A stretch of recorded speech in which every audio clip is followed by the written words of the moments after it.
¿Cómo andan, chicos?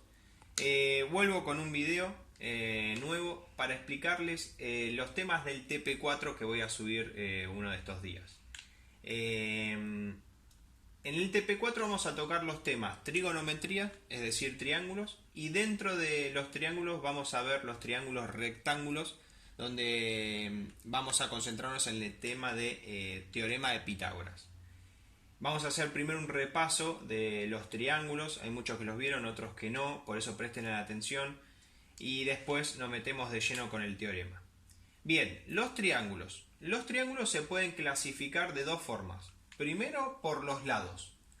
¿Qué significa por los lados? Que pueden ser equiláteros, que los equiláteros, la palabra X significa igual, por eso ténganlo presente siempre para saber la diferencia de una clasificación con la otra, que el equilátero significa, como es X, que es igual, que todos los lados son iguales. Por eso yo le pongo el igual así, no escribo tanto. Todos los lados son iguales. Y un ejemplo es este dibujito que nosotros en matemática le ponemos una rayita a cada lado para demostrar que esos tres lados miden lo mismo. ¿Bien? Después pueden ser isósceles, que los isósceles tienen dos lados iguales y uno distinto. ¿No ves? Por ejemplo, el dibujito puede ser así, que estos dos lados, como tiene una rayita, son iguales y la base tiene dos rayitas que es distinto a los demás. Y el escaleno, que el escaleno tiene los tres lados distintos. Por eso se le pone así, ¿no es? 1, 2 y 3. Una rayita, 2 y 3 rayitas. Eso demuestra o te hace ver, nos damos cuenta de que los tres lados son distintos. Y por otro, los triángulos se pueden clasificar por los ángulos, que normalmente ángulos tienen este simbolito. Pueden ser acutángulos, que los acutángulos son los triángulos que tienen sus ángulos internos agudos, bien, agudos, que miden entre 0 y 90 grados. Un ejemplo es este.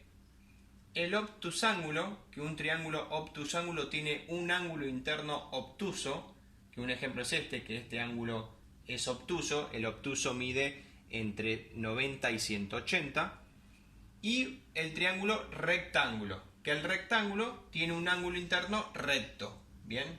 Por ejemplo este, que se lo marca con ese cuadradito en la esquina, que significa que ese ángulo mide 90 grados. El ángulo recto mide 90 grados. ¿Bien?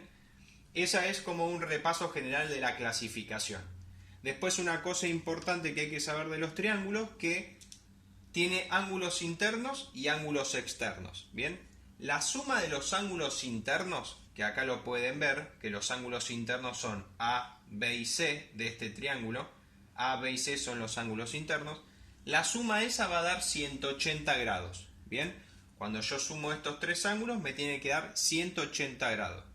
Y los ángulos externos, cuando yo los sumo, nos tiene que dar 360 grados. O sea, tenemos el ángulo externo 1, el ángulo externo 2 y el ángulo externo 3. Esa suma de los tres azules da 360. Eso sería el primer repaso de triángulos. Ahora en el próximo video les voy a explicar un par de ejercicios, de ejemplos de los ejercicios que da en el TP4 al principio, donde cómo tienen que encontrar un lado, cómo tienen que encontrar un ángulo, siempre a partir de algunos datos como el perímetro o otro ángulo u otro lado, y cómo sacar el que falta. Así que bueno, ahora borro, escribo el problema y vuelvo a filmar.